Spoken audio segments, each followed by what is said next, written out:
The sun was setting over New York City, painting the sky in shades of orange and pink. People were busy going about their day, some rushing to catch trains, others enjoying coffee at sidewalk cafes. It was a normal evening until a faint hum filled the air. At first, no one paid much attention. The sound grew louder, though, and soon everyone stopped what they were doing. Heads turned upward as a shadow loomed over the city. A massive spacecraft descended from the sky, its metallic surface gleaming like polished silver. It hovered silently above Manhattan, casting an enormous shadow that stretched across buildings and streets. The ship was unlike anything anyone had ever seen.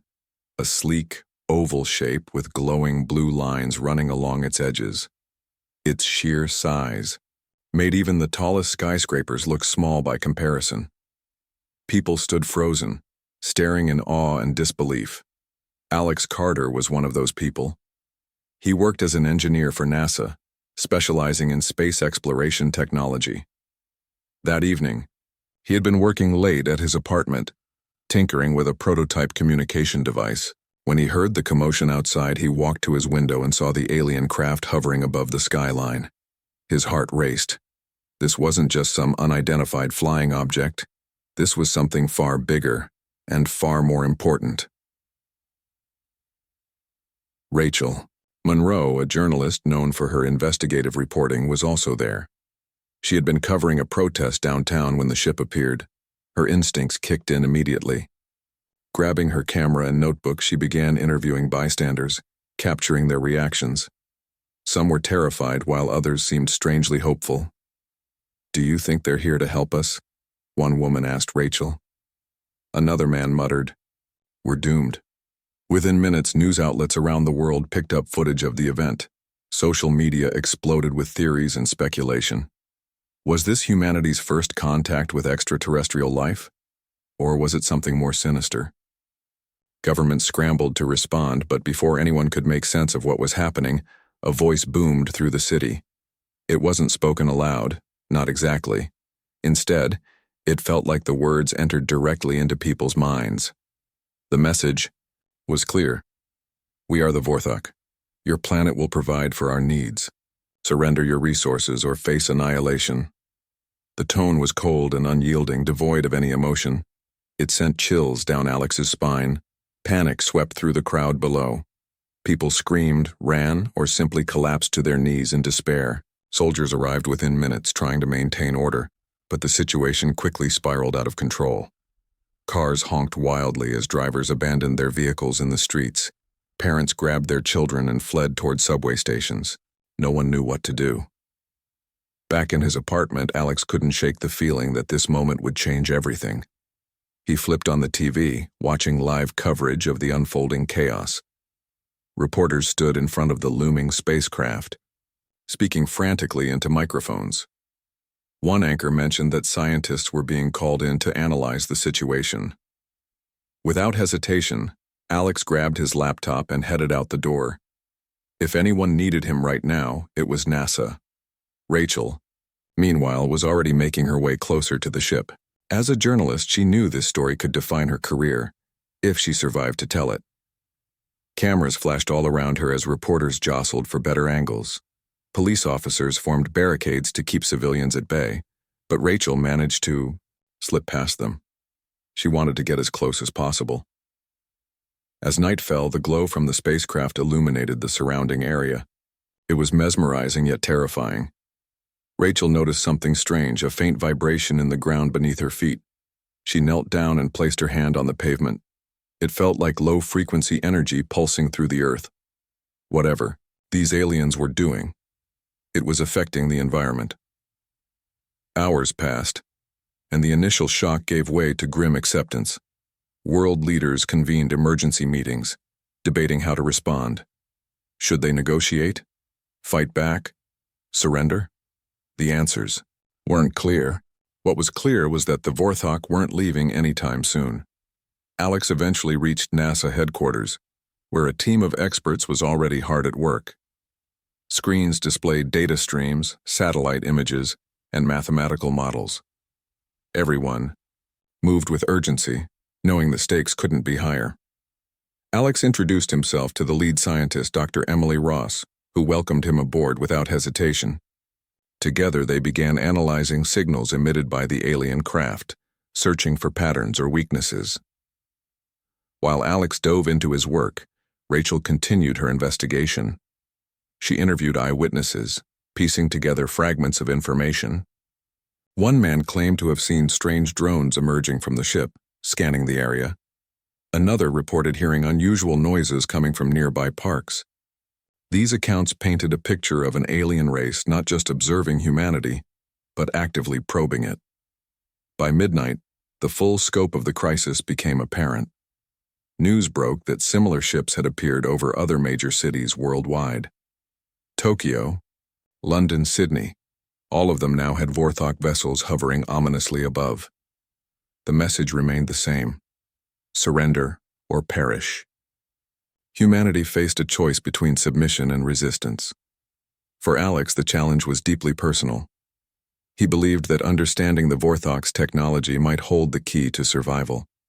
For Rachel, it was about uncovering the truth and sharing it with the world. Both knew that whatever happened next, nothing would ever be the same again. As dawn approached, the spacecraft showed no signs of moving. Its presence loomed large, both physically and metaphorically. The question lingered in everyone's mind. What would humanity do when faced with such overwhelming power? Only time would tell if Earth could rise to the occasion or succumb to the threat from beyond the stars. The next morning, the world woke up to a reality that felt surreal. The Vorthok spacecraft still hung in the sky, its glowing blue lines pulsing faintly as if alive. News channels broadcast non-stop updates, showing images of the alien ships over cities across the globe. People gathered in public squares, whispering anxieties and sharing rumors.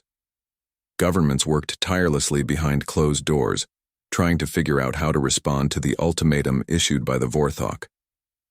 In New York, the United Nations hastily organized a meeting to address the crisis. Representatives from every nation gathered at the UN headquarters, their faces tense with worry.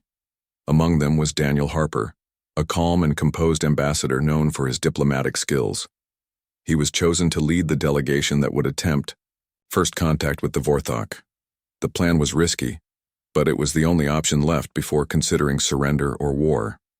Alex Carter spent the night at NASA, working alongside Dr. Emily Ross and her team.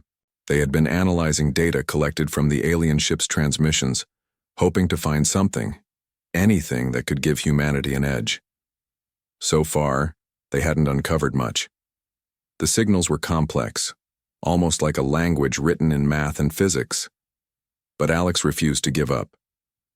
He knew that understanding the Vorthok's technology might be the key to protecting Earth. Rachel Monroe, on the other hand, was out in the field, chasing leads. She had heard whispers about strange disappearances near Central Park, where one of the Vorthok drones had reportedly landed. Determined to get to the bottom of it, she ventured into the area despite warnings from authorities. Armed with her camera and notebook, she walked through empty streets lined with abandoned cars and flickering streetlights. The air felt heavy, as though charged with electricity. As Rachel approached the park, she noticed movement in the shadows. Small, robotic creatures scurried along the ground, scanning everything in their path. They looked insect-like, with multiple legs and glowing red eyes. Rachel ducked behind a tree, heart pounding, and snapped photos. Whatever these things were, they weren't friendly. She watched as one of them zipped past a man who had wandered too close. A bright flash erupted and the man vanished instantly, leaving no trace behind. Shaken, Rachel retreated quickly, clutching her camera tightly. She knew she had just witnessed something horrifying and important. Returning to her apartment, she uploaded the photos and wrote a detailed account of what she had seen. By morning, her story was all over the internet, sparking outrage and fear. People demanded answers, and governments couldn't ignore the growing pressure. Meanwhile, Daniel Harper prepared for the most critical mission of his life. Accompanied by a small team of scientists and military advisors, he boarded a helicopter that took them to the outskirts of the Vorthok mothership. The craft loomed above them, impossibly large and silent. As they disembarked, a shimmering portal opened, at the base of the ship, revealing a dark entrance. Daniel took a deep breath and stepped forward, followed by his team. Inside, the environment was unlike anything they had ever experienced. The walls glowed softly, shifting colors in patterns that seemed almost organic. Strange symbols floated in the air, hovering like holograms. The group was led down a long corridor until they reached a massive chamber. In the center stood Zarn, the leader of the Vorthork. Zarn's appearance was both fascinating and terrifying. Towering over the humans, its body was covered in smooth, metallic scales that reflected light in odd ways. Its face, if it could be called that, was featureless except for two piercing white eyes that seemed to look straight through them.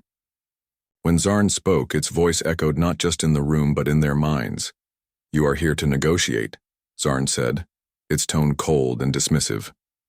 "But there is nothing to discuss. Your species consumes without thought, destroys without purpose. You are unworthy of this planet." Daniel tried to remain calm, though his hands trembled slightly.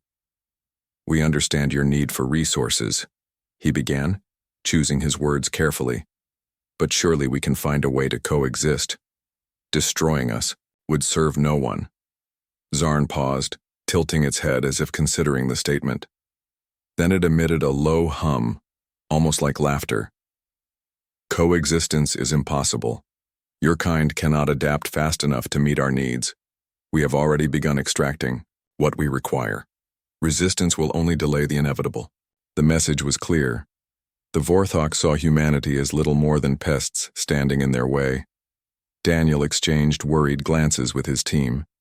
There was no reasoning with this alien race. They viewed humans as inferior beings, undeserving of autonomy. Back on Earth, Alex and Emily continued their work, driven by desperation. Using fragments of intercepted signals, they managed to decode part of the Vorthok's communication system. What they discovered was alarming. The aliens were using advanced mining drones to strip Earth's resources at an alarming rate. Entire forests were being leveled, rivers drained, and mountains hollowed out, all within hours. When Alex shared this information with Rachel, she wasted no time publishing another exposé. Her article revealed the extent of the damage caused by the Vorthok and called for immediate action. Public outcry grew louder, and protests erupted worldwide. People marched in the streets, holding signs that read, "Protect our planet, and we won't surrender." For the first time since the invasion began, humanity showed signs of unity. General Laura Hayes, head of Earth's Defense Forces, took notice. She had been quietly planning countermeasures against the Vorthok, but lacked the political support to act. Now, with public opinion shifting, she received approval to launch a series of covert operations aimed at disrupting the aliens' activities. One such operation involved sending teams to sabotage Vorthok mining sites. These missions were dangerous, requiring volunteers willing to risk their lives. Jake Thompson, a former soldier haunted by memories of past wars, signed up immediately. So did Mia Chen, a tech prodigy whose hacking skills made her invaluable to the cause. Together, they joined a small unit tasked with infiltrating a remote facility where the Vorthok were extracting rare minerals. The night of the mission arrived, and the team moved under the cover of darkness. Equipped with stealth gear provided by Alex and Emily, they managed to slip past Vorthok patrols undetected. Inside the facility, they planted explosives designed to cripple the machinery. Just as they finished setting the charges, alarms blared, and biomechanical warriors descended upon them. The ensuing battle was chaotic and brutal. Jake shielded Mia as she activated the detonator, ensuring the mission succeeded even as enemy fire rained down around them. When the explosion finally went off, the entire facility collapsed, sending shockwaves rippling outward. Though injured, Jake and Mia escaped with their lives, knowing they had dealt a significant blow to the invaders. News of the successful sabotage spread quickly, boosting morale across the globe. Humanity may have been outmatched, but it wasn't giving up without a fight. Even as the Vorthok tightened their grip on Earth, cracks were beginning to show in their seemingly invincible facade. For Alex, watching footage of the destroyed facility filled him with a mix of pride and determination. He realized that while the Vorthok possessed incredible power, they weren't infallible. If humanity could exploit their weaknesses, there was still hope for survival. For Rachel, covering the resistance efforts reinforced her belief in the resilience of the human spirit. Despite the odds stacked against them, people refused to bow to despair. As the days turned into weeks, the conflict escalated. More battles erupted between human forces and the Vorthok, each side determined to claim victory. Yet amidst the chaos, a new sense of purpose emerged. People who once fought amongst themselves now stood united, driven by a shared goal: to protect their home and prove that humanity was worth saving. The road ahead remained uncertain, but one thing was clear. The struggle against the Vorthok had awakened something powerful within the hearts of men and women everywhere. And that, perhaps, was humanity's greatest weapon of all. The days following the sabotage of the Vorthok mining facility marked a turning point. For the first time since the aliens' arrival, humanity felt a flicker of hope. The operation proved that the invaders weren't invincible. Their technology, while advanced, had vulnerabilities, weaknesses that could be exploited if humanity acted smartly and swiftly. This realization ignited a wave of determination across the globe. People who had once been paralyzed by fear now found courage. Governments, scientists, soldiers, and ordinary citizens came together in ways no one thought possible. Alex Carter spent every waking moment at NASA, working tirelessly with Dr. Emily Ross and her team. They pored over the data recovered from the sabotaged facility, analyzing fragments of alien tech left behind during the explosion. Alex's hands moved quickly as he dismantled a piece of the Vorthok machinery, his mind racing with possibilities. "If we can understand how their systems work," he said to Emily, "we might be able to turn their own weapons against them." Emily nodded, her glasses reflecting the glow of computer screens around them. "It's risky, but it's our best shot. We just need more time." Time, however, was something they didn't have. Reports continued to pour in about new Vorthok, operations spreading across the planet. Entire regions were being stripped bare, leaving behind barren wastelands. The aliens showed no mercy, no regard for the lives or ecosystems they destroyed. Rachel Monroe covered these developments with relentless energy. Her articles brought attention to the human cost of the invasion: families displaced, communities shattered, and ecosystems ruined. But she also highlighted stories of resilience. In one piece, she wrote about a group of farmers in the Midwest who banded together to protect their land from Vorthok drones. Armed with little more than makeshift tools and sheer determination, they managed to drive off an attack, even if only temporarily. Rachel's words inspired others to take action, reminding them that every effort mattered. General Laura Hayes took note of the growing resistance movement. She knew that scattered acts of defiance wouldn't be enough to defeat the Vorthok. A coordinated global effort was needed. Under her leadership, Operation Dawnbreaker was born, a bold plan to strike at the heart of the alien operation. Cure. Goal was simple yet daunting: disable key components of the Vorthok infrastructure simultaneously, crippling their ability to function on Earth.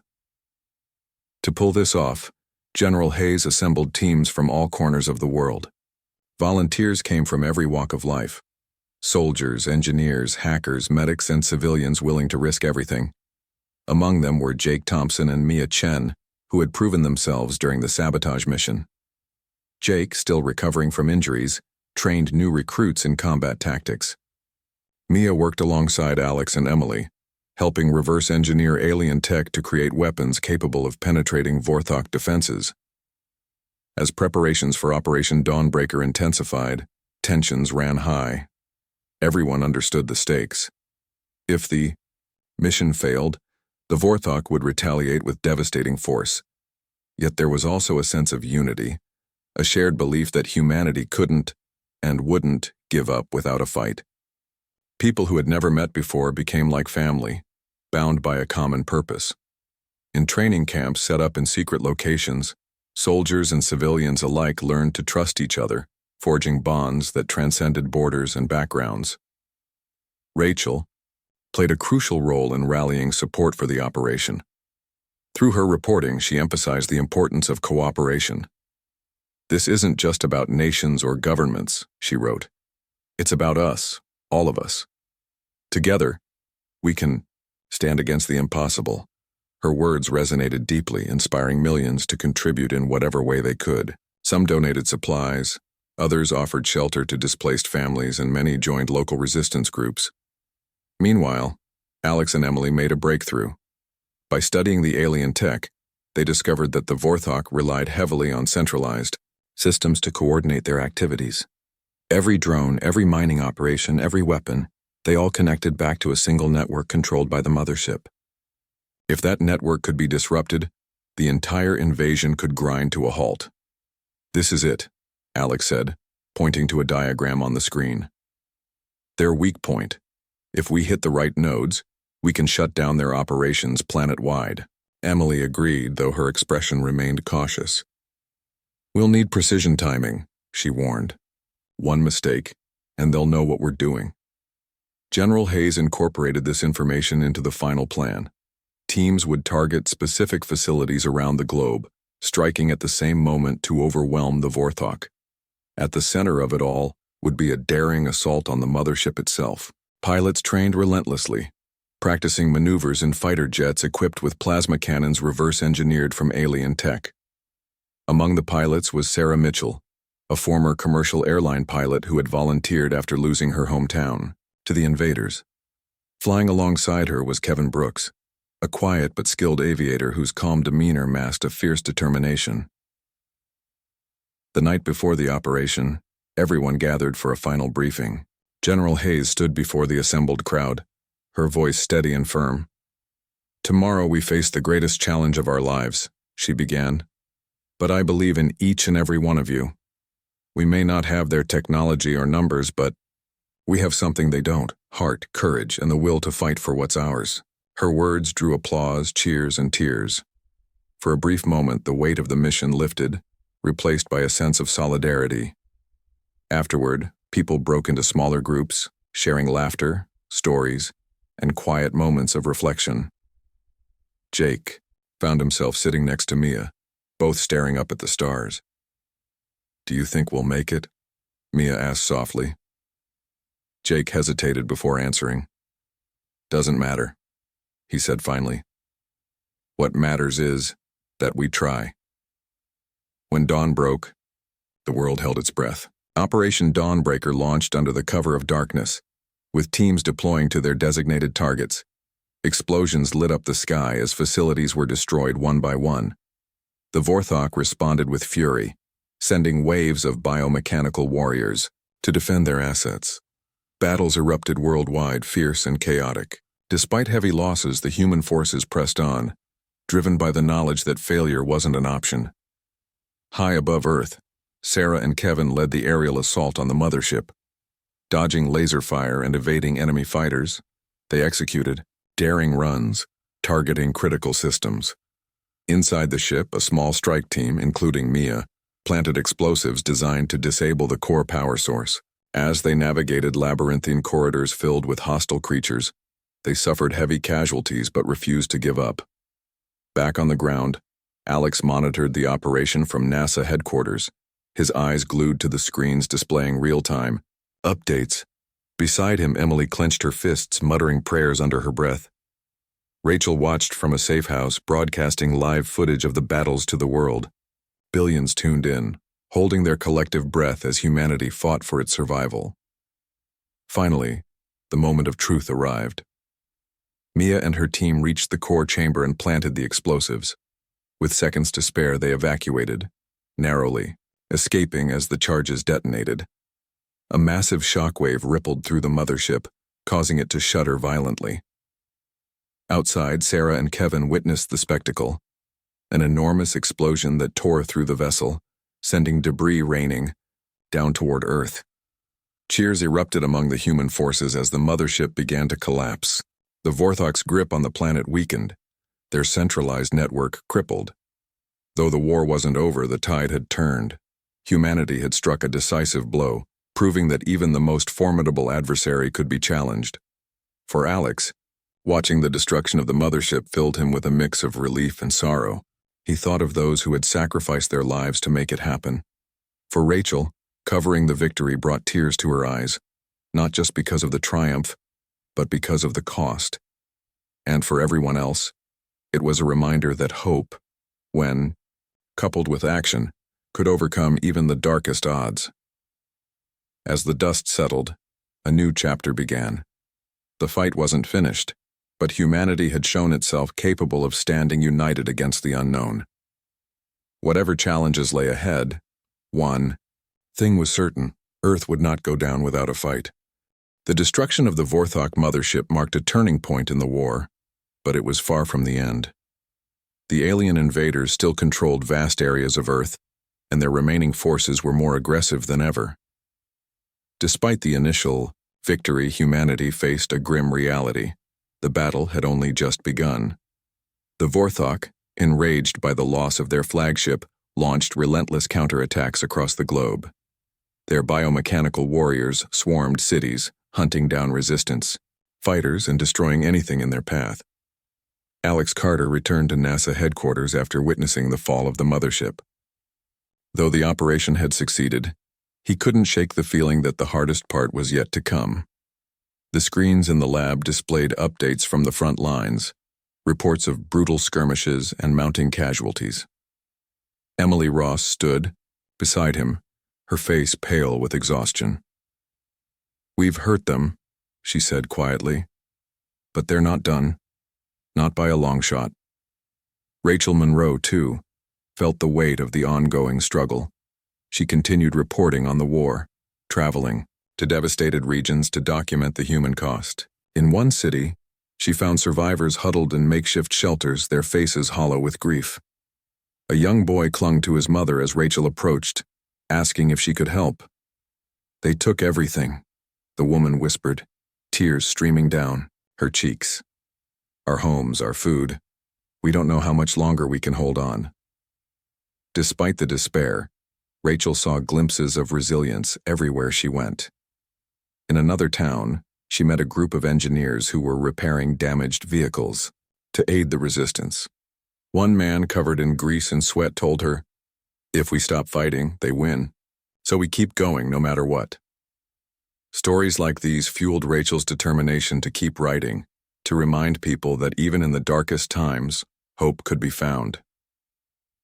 General Laura Hayes worked tirelessly to organize the next phase of the counteroffensive. With the Vorthok network severely weakened, humanity had a brief window of opportunity to strike back. She ordered reconnaissance teams to scout enemy positions, gathering intelligence on their remaining strongholds. At the same time, she coordinated efforts to fortify key locations, ensuring that human forces could withstand future attacks. Among those tasked with reconnaissance was Jake Thompson, who had recovered from his injuries and returned to active duty. Alongside Mia Chen, he led a small team into hostile territory, venturing deep into a region controlled by the Vorthok. The landscape was bleak. Entire forests had been reduced to ash, rivers ran dry, and the air carried an acrid stench. As they moved cautiously through the ruins, they encountered remnants of alien machinery, abandoned or damaged during the previous assault. Mia crouched beside a piece of wreckage, examining its intricate design. "This tech is incredible," she muttered, running her fingers over the smooth surface. "If we can figure out how it works, we might be able to use it against them." Jake nodded, keeping watch for any signs of danger. "Just hurry up," he said. "We're sitting ducks out here." Their mission took a dangerous turn when they stumbled upon a hidden Vorthok outpost. Biomechanical warriors patrolled the area, guarding what appeared to be a massive energy generator. Jake signaled for his team to retreat, but Mia hesitated. "That thing, it's powering their entire operation in this sector," she whispered urgently. "If we take it out, we cripple their forces here." Jake frowned, weighing the risks. Attacking the outpost would mean engaging the enemy head-on, something their small team wasn't equipped to handle, but Mia's logic was undeniable. After a tense moment, he gave the order to proceed. The team split up, creating diversions to draw the biomechanical warriors away from the generator. While Jake and two others engaged the enemy in a fierce firefight, Mia planted explosives on the device. The explosion rocked the area, sending shockwaves through the ground. The generator collapsed in a shower of sparks, and the biomechanical warriors began to malfunction, their movements jerky and uncoordinated. Jake and his team regrouped quickly, retreating before reinforcements arrived. Though battered and bruised, they had dealt a significant blow to the Vorthok presence in the region. Back at command, General Hayes received word of the successful sabotage. Her lips curved into a rare smile as she updated the global coalition on the operation's outcome. "Every victory counts," she told her advisors. "We may not have the numbers or the technology, but we have something they'll never understand: courage and ingenuity." Meanwhile, Alex and Emily made another breakthrough in their research. By analyzing data collected from the sabotaged generator, they identified patterns in the Vorthok's energy systems. These patterns revealed a critical flaw: the aliens' reliance on specific frequencies to maintain their operations. If humanity could disrupt those frequencies, they could disable entire fleets of drones and weapons. "We need to build a device capable of emitting interference signals," Alex explained to Emily. "Something portable enough to deploy on the battlefield." Emily nodded, already sketching designs. "It won't be easy, but it's possible. Let's get to work." As Alex and Emily focused on developing the new weapon, Sarah Mitchell and Kevin Brooks prepared for their next aerial mission. The pilots had become legends among the resistance, their names whispered with admiration wherever they went. For Sarah, flying against the Vorthok was deeply personal. Every sortie reminded her of the family she had lost, fueling her determination to fight back. Kevin, though quieter, shared her resolve. Together, they formed an unbeatable team, their mochi evident in every maneuver. Their target was a heavily fortified Vorthok base located near the coast. Intelligence suggested it housed advanced weaponry capable of devastating entire cities. Destroying it would deal a major blow to the invaders. The mission required precision and timing, as the base was protected by layers of defenses. Fighter jets equipped with plasma cannons soared into the sky, piloted by Sarah, Kevin, and other skilled aviators. The battle that followed was intense. Vorthok fighters swarmed the skies, their sleek forms darting through clouds of smoke and fire. Sarah and Kevin executed daring loops and barrel rolls, evading enemy fire while targeting anti-aircraft turrets. Below, ground forces led by Jake and his team engaged biomechanical warriors in a brutal close-quarters fight. Explosions lit up the horizon as missiles struck the base, collapsing walls and disabling defenses. Finally, Sarah spotted the central command structure, a towering spire emitting a faint blue glow. "That's it," she radioed to Kevin. "Take it out." Both pilots adjusted their trajectories, unleashing a barrage of plasma bolts at the spire. The structure crumbled under the assault, sending a cascade of debris tumbling to the ground. Cheers erupted over the comms as the base fell silent. Despite the victory, the cost was high. Several pilots didn't return, their planes lost in the chaos of battle. Ground forces suffered heavy losses as well, with many brave soldiers giving their lives to ensure the mission's success. As the surviving troops regrouped, Jake looked around at the weary faces of his comrades. "We did it," he said softly. "But we can't stop now, there's still more to do." For Rachel, covering the aftermath of the battle brought mixed emotions. She spoke to grieving families, documenting their pain, but also highlighted acts of heroism and sacrifice. Her article served as both a tribute to the fallen and a call to action for those still fighting. Humanity's spirit, she wrote, was unbreakable. Even in the face of overwhelming odds, people refused to give up. As night fell, Alex gazed at the stars, his mind racing with thoughts of the future. He knew the war was far from over, but he also believed in humanity's ability to adapt and overcome. Beside him, Emily worked late into the night, refining the design of their frequency-disrupting device. Together, they represented the best of what humanity had to offer: intelligence, creativity, and perseverance. In the days that followed, the coalition launched a series of coordinated strikes, targeting Vorthok strongholds worldwide.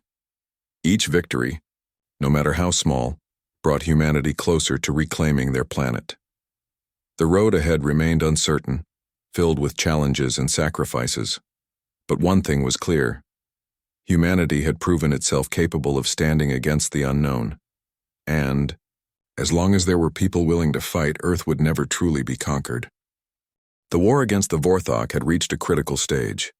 Humanity's victories, though significant, came at a steep price. Cities lay in ruins, landscapes scarred, and countless lives lost. Yet amidst the devastation, there was a growing sense of momentum. Each successful strike against the invaders fueled hope and determination. People who once doubted humanity's ability to resist now believed that victory, however distant, was possible. Alex Carter and Emily Ross worked around the clock at NASA, perfecting their frequency-disrupting device. The prototype was small, enough to be carried into battle, emitting signals designed to interfere with the Vorthok's energy systems. Initial tests showed promise, but they needed real-world conditions to confirm its effectiveness. Alex volunteered to accompany a field team deploying the device, unwilling to let others risk their lives without him. Emily protested, reminding him he was more valuable in the lab, but Alex wouldn't budge. "If this works," he said firmly, "it could change everything." Rachel Monroe continued her coverage of the conflict, traveling to areas recently liberated from Vorthok control. She saw firsthand the resilience of survivors as they began rebuilding their shattered lives. In one village, she met an elderly man named Henry, who had lost his home but refused to leave.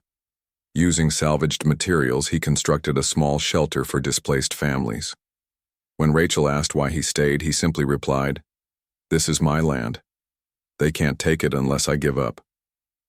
His words resonated deeply, encapsulating the spirit of resistance sweeping across the globe.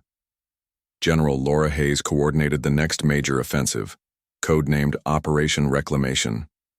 The goal was ambitious: to reclaim key territories seized by the Vorthok and establish safe zones for civilians. Intelligence reports indicated that the aliens were consolidating their forces in fewer locations, likely due to resource shortages caused by earlier sabotage missions. This presented an opportunity to strike hard and fast, cutting off supply lines and isolating their remaining strongholds. Jake Thompson led one of the ground teams tasked with infiltrating a heavily guarded Vorthok outpost. Alongside Mia Chen, he studied maps and surveillance footage, planning every detail of the mission. The target was a massive energy hub powering several nearby facilities. If they could disable it, the surrounding regions would fall into chaos, giving human forces the upper hand. Jake knew the risks. This was enemy territory, and failure meant certain death, but he pushed those thoughts aside. "We've come too far to back down now," he told his team during the briefing. The operation launched under cover of darkness. Transport vehicles carried the teams close to the objective before dropping them off miles away. From there, they moved on foot, navigating treacherous terrain littered with alien debris. The air was thick with tension as they approached the outpost. Spotlights swept the area, and biomechanical warriors patrolled relentlessly. Jake signaled for silence, guiding his team through shadows toward their goal.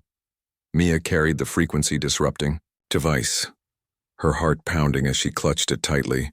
Once in position, she activated the device, holding her breath as it emitted a low hum. At first, nothing happened. Then, one by one, the biomechanical warriors froze, their movements halting mid-step.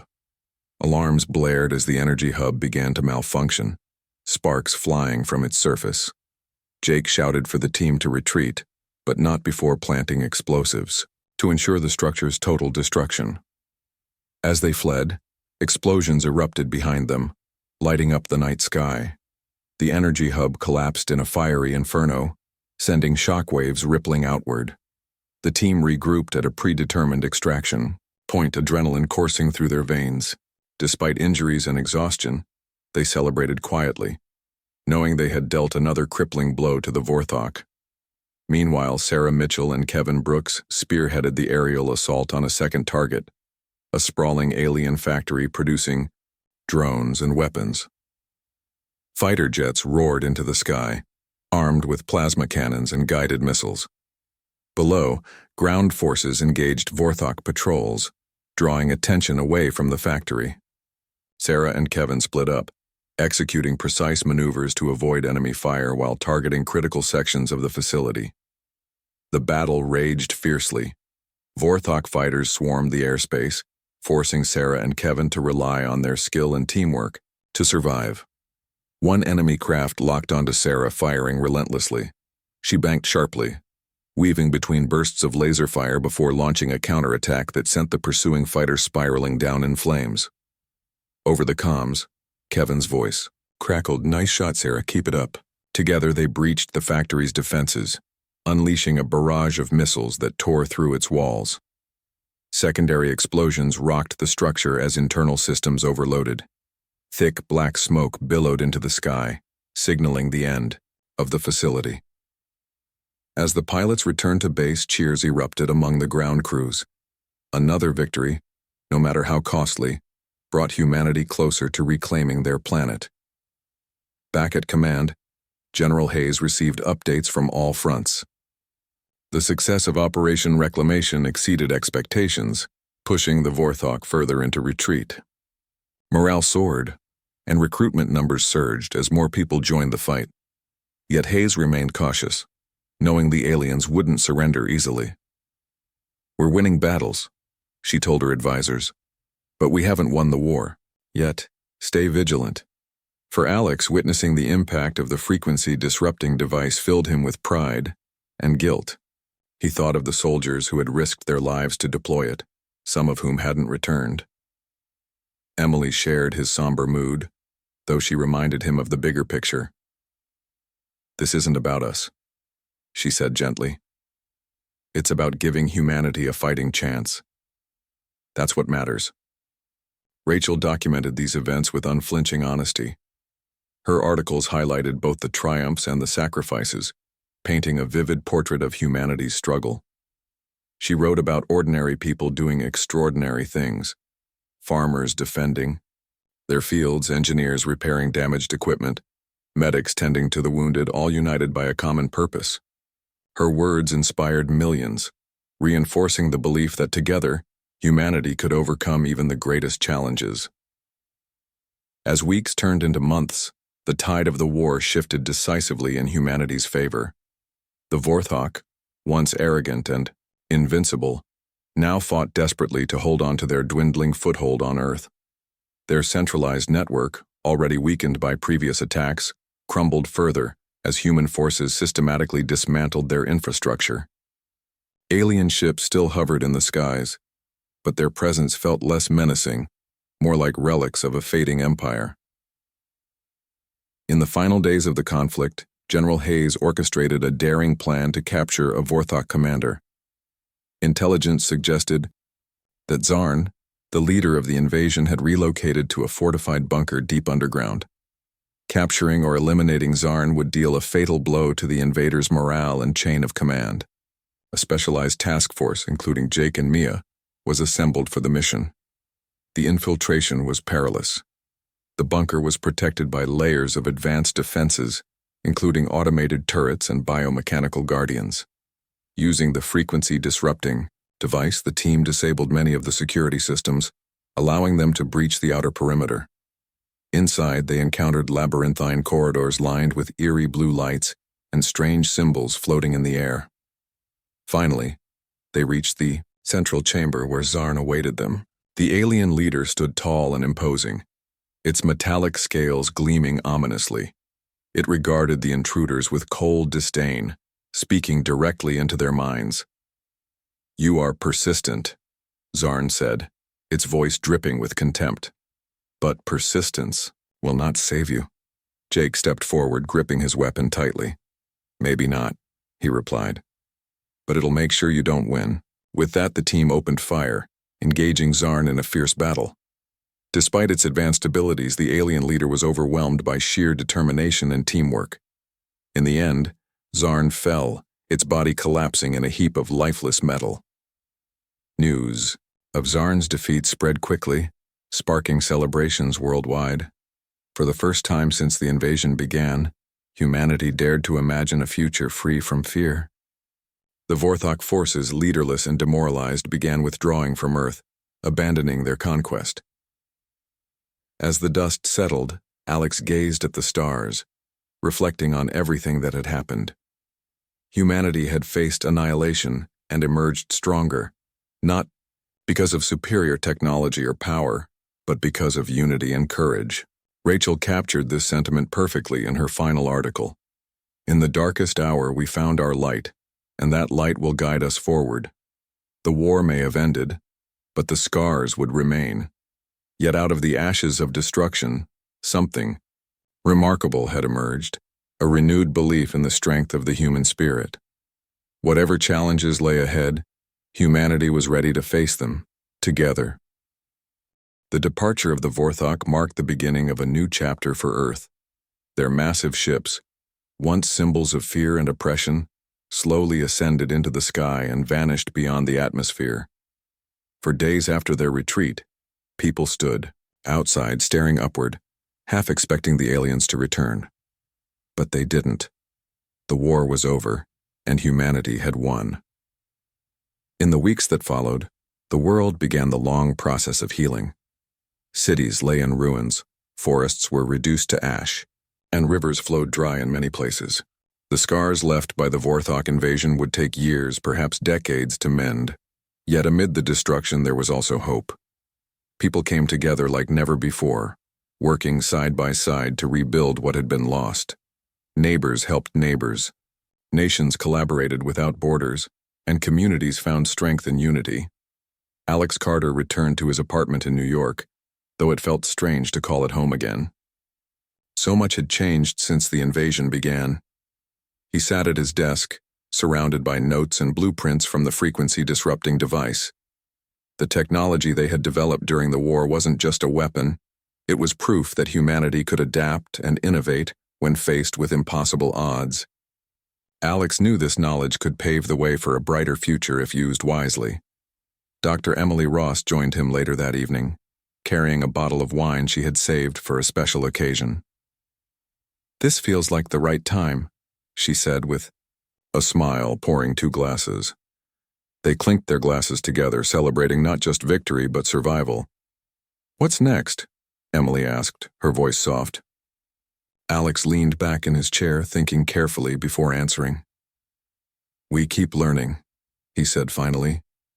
"If we can understand alien tech, maybe we can use it to improve our own world. Cleaner energy, better medicine. Anything is possible." Rachel. Monroe spent her days documenting the aftermath of the war. Her latest article focused on the resilience of survivors as they worked to restore their lives. In one town, she met a group of farmers who had replanted crops in fields scorched by alien mining operations. Though the soil was poor and the work exhausting, they refused to give up. "This land is ours," one farmer told her. "It'll grow again, just like us." Rachel included those words in her story, knowing they captured the spirit of humanity perfectly. General Laura Hayes retired from active duty shortly after the war ended, though her legacy lived on. She became an advocate for global cooperation, urging leaders to maintain the alliances forged during the conflict. "We proved we're stronger together," she said during a speech at the United Nations. "Let's not forget that lesson." Her words resonated deeply, inspiring efforts to create a unified defense system capable of protecting Earth from future threats. Jake Thompson and Mia Chen traveled across the country, visiting communities affected by the invasion. Jake carried the weight of all he had seen and done, struggling to adjust to life without constant danger. Mia noticed his quiet demeanor and encouraged him to open up. One evening, sitting by a campfire under a star-filled sky, Jake finally spoke about the battles he had fought and the friends he had lost.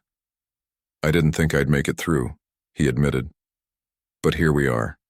Mia nodded, her eyes reflecting the flames. "Here we are," she echoed softly. Sarah Mitchell and Kevin Brooks reunited with their families, finding solace in the simple joys of everyday life. Sarah spent hours playing with her nieces and nephews, marveling at how quickly children bounced back from hardship. Kevin returned to his love of painting, creating vivid landscapes inspired by the beauty of Earth. Both pilots remained ready to serve if needed, but for now, they cherished the peace they had fought so hard to achieve. As months passed, humanity turned its attention to the lessons learned from the war. Scientists studied fragments of Vorthok technology, unlocking secrets that promised breakthroughs in fields ranging from medicine to space exploration. Engineers designed sustainable solutions to repair damaged ecosystems, using insights gained from analyzing alien methods of resource extraction. Philosophers debated the implications of first contact, questioning whether humanity was truly prepared for encounters with other intelligent species. Rachel continued writing, chronicling not just the war, but its lasting impact on society. Her book titled Earth Stand Abrars became a global bestseller. It told the story of ordinary people rising to extraordinary challenges, reminding readers of the strength found in unity and determination. At book signings, strangers approached her to share their own stories of survival and courage. Each encounter reinforced her belief that humanity's greatest asset was its ability to adapt and persevere. One evening, Alex stood on the rooftop of his building, gazing at the stars. The night sky seemed peaceful now, free from the looming presence of alien ships. Beside him, Emily joined silently, her hands tucked into the pockets of her coat. "Do you think they'll come back?" she asked after a while. Alex shook his head. "I don't know," he replied honestly. "But if they do, we'll be ready." He thought about everything they had endured, the sacrifices made, the lives lost, the moments of triumph and despair. Humanity had stared into the abyss and emerged stronger, not because of superior weapons or technology, but because of something far more powerful, the unyielding will to survive. That same will would guide them forward, shaping a future where Earth stood united against whatever challenges lay ahead. For Rachel, the end of the war brought a sense of closure, though she knew the scars would remain. She often visited the memorial erected in honor of those who had given their lives. Names carved into stone served as a reminder of the cost of freedom. As she traced her fingers over the engraved letters, she whispered a silent promise. "Your sacrifice won't be forgotten." In the end, the Vorthok invasion had changed humanity in ways both visible and unseen. It had tested their limits, exposed their flaws, and revealed their strengths. Through pain and loss, people had discovered what truly mattered: family, friendship, community, and the shared dream of a better tomorrow. The road ahead would be long and difficult, but humanity had proven it could endure. And so, as the sun rose over a planet scarred yet hopeful, Alex, Rachel, and countless others looked toward the horizon with renewed purpose. Whatever mysteries the universe held, whatever dangers lurked among the stars, humanity was ready to face them, not as individuals but as one. Together, they had defended their home. Together they would build a future worth fighting for.